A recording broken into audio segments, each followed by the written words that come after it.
अस्सलाम guys, this is lecture 5।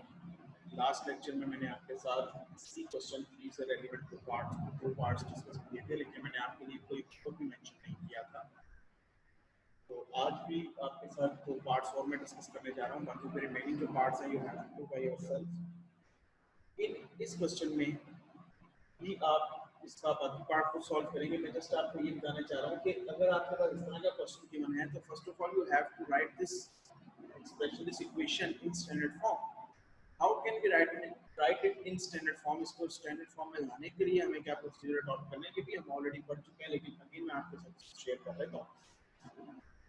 आपके पास constant a है और वेरिएबल में टर्म्स के दो हैं, तो अगर आप इसको इस साइड पर ले आए तो ये 8 over x plus 1 plus 3x square plus 5 over 3x plus 1 हो जाएगा।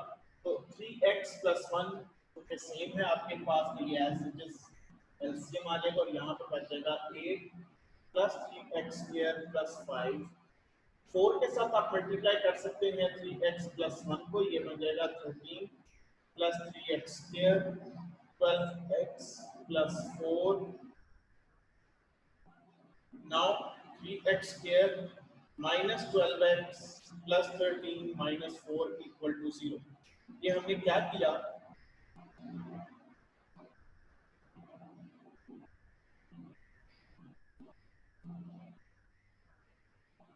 ये हमने ये किया कि 4 को दोनों से मल्टीप्लाई किया, 3x के इक्वल से बाद में था तो हमने इसको इक्वल के बाद ही रहने दिया, लेकिन हम 12x को इधर ला के माइनस कर दिया, 4 को भी इधर ला के माइनस कर दिया।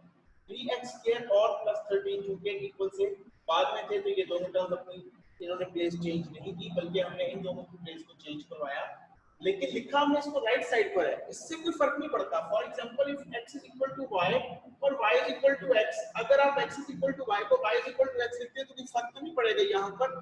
फिर तो साइन ही आप चेंज करेंगे कि आपने y को इस साइड पर लिखा और x को इस साइड पर लिखा है, फिर आप साइन ही चेंज करेंगे। सेम इज द केस कि अगर हम यहाँ पर इसमें 3x स्क्वायर और 13 को इस साइड में रहने देते हैं और इन दोनों को इधर ले आते हैं, इक्वल से पहले जीरो लगा देते हैं, लेकिन तब भी हमें अल्टीमेटली जीरो को इक्वल के बाद ही लिखना होता है।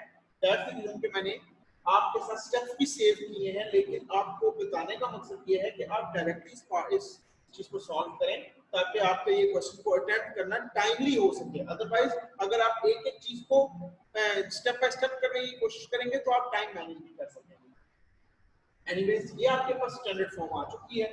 Now you can use completing square method to solve this question. This is your homework. You have to do this by yourself. Now let's move towards part 10.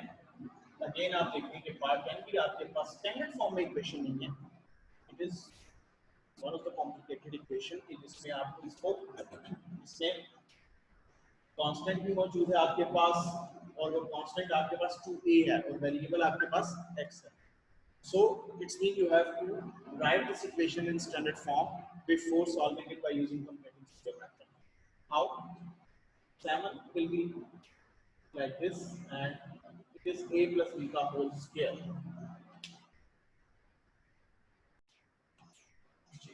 A plus b ka whole square, a square plus b square and plus 2a the formula। 5 अंदर दोनों से multiply होगा तो यहाँ पर कोई whole square नहीं है। अगर होल स्क्वायर होता तो पहले होल स्क्वायर ओपन करते हैं फिर 5 में मल्टीप्लाई, जैसे यहाँ पर ये डायरेक्टली मल्टीप्लाई हो जाएगा। 5 7 अंदर 25ax and plus 115a square.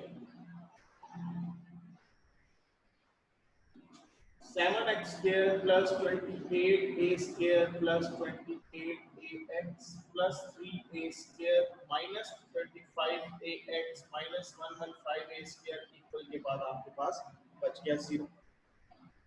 Then x square वाली टर्म आपके पास एक ही है 7x स्क्वायर, और x इसके बाद x वाली टर्म आनी चाहिए, तो x वाली ये दो टर्म हैं। ax मींस कि ये 28 एक पूरा कोएफिशिएंट है। This whole is coefficient. X is variable. So 28a x minus 35 ax will be minus 7 ax. and then 28 plus 3 31a square and minus 115 जब आप इसमें से माइनस कर देंगे 31 then you will get minus 84a square is equal to 0। Completing square method से question को solve करने का तरीका क्या होता है कि आप कांस्टेंट को लेकर आते हैं इक्वल के बाद और फिर दूसरा स्टेप होता है कि एक्स स्केयर के कोएफिशिएंट को आपने करना है सब, लिहाजा हमने सब को 7 से क्या किया डिवाइड, तो ये आपके पास बच गया x square minus ax is equal to 12a square। Now we have to make this as a perfect square for which हम क्या करेंगे स्क्वायर स्क्वायर। अब -2a वाला फॉर्मूला लगेगा,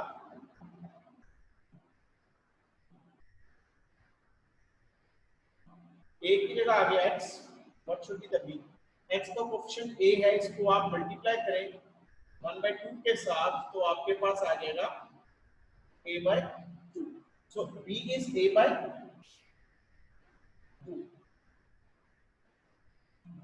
x minus a/2 का होल स्क्वायर।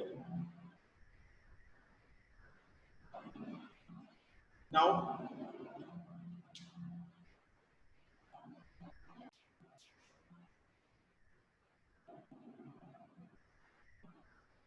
अब आप एलसीएम ले सकते हैं 4, इसलिए कि कुछ भी 1 है, so it will become 48a square plus a square then 49a square by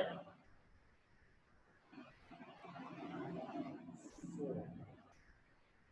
When you will take square root on both sides, you will get plus minus 7a by 2। 49 का square root 7, 8 square का square root 8 और 4 का square root। Now it will become a/2 plus 7a by 2 and a/2 minus 7a by 2। आपके पास x की दो values आ गई। The first one is 4a and the second one is minus 3। Now guys, this is the end of exercise 1.1 और अब आप लोगों का task ये है कि इसके जितने रिमेनिंग पार्ट्स हैं तो आप खुद अटेम्प्ट करें, उसमें से जो क्वेरीज हो आप मुझसे पूछ सकते हैं। और आप तमाम स्टूडेंट्स जो है वो इसकी वीडियो जो है वो मैं आपके साथ शेयर कर रहा हूँ और आप इसको मेरे चैनल को जो है वो सब्सक्राइब करें, लाइक करें, इसको कमेंट करें और इसमें आप जो है वो लेक्चर को खास तौर पे अपने नीट नोटबुक्स को जरूर उतारें ताकि आपके नोट्स जो है वो साथ साथ कंप्लीट होना शुरू हो। Thank you very much.